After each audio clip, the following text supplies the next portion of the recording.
Breaking news out of Melbourne now. A stalemate has emerged between Labor factions over who will become the next Victorian Premier. Simon Love has these breaking details now, so bring us up to speed. Simon, what's happened?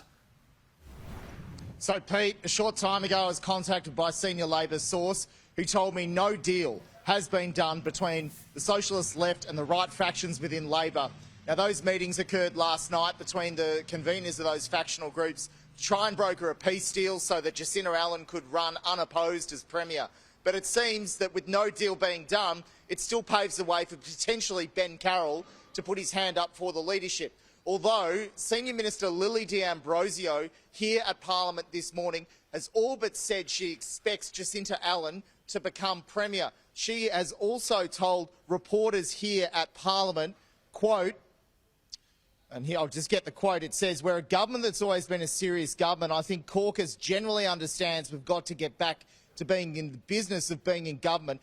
Lily D'Ambrosio says this is crucial, Pete. It's going to be a different look with Jacinta Allan, but I'm confident we'll get our way through it. So Lily D'Ambrosio, a senior minister there who people were talking about to me last night could run as the deputy, is essentially saying she expects Jacinta Allan to become the Premier, the 49th Premier of Victoria.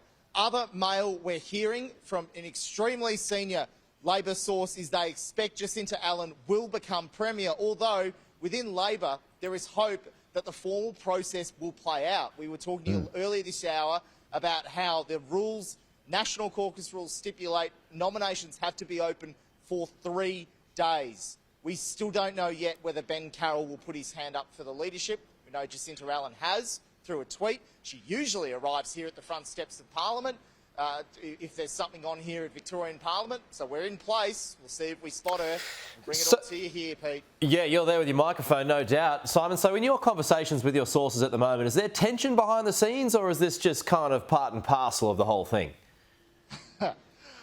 I would describe it as mutual respect, Pete. As you know, in factional politics, there are tribes, the left and the right, and certainly the socialist left here in Victoria has gained more power. 7 figures within the Labor Party converted from the right to the left after last November's state election, purely because the right lost influence here in Victoria. And they include Tim Pallas, other MPs as well. So with that group moving across to the left, it's scenarios like now where a leadership contest or a leadership determination where the factions really gain power and all sorts of wheeling and dealing takes place behind the scenes.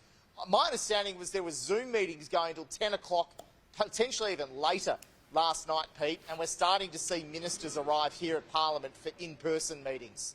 So it's all happening. Yeah, it sure is all happening. The fun and games when it comes to horse trading, very interesting indeed. So do stay with us. Simon Love there with that breaking details. We've got a stalemate out of Victoria at the moment, so it might not be so easy for Jacinta Allan to become the next Victorian Premier, although our sources point to the fact that she probably will be. So Simon will have all the breaking details as they continue to emerge throughout the course of the morning and throughout the course of the day. It's 5 o'clock this afternoon that Daniel Andrews will officially step down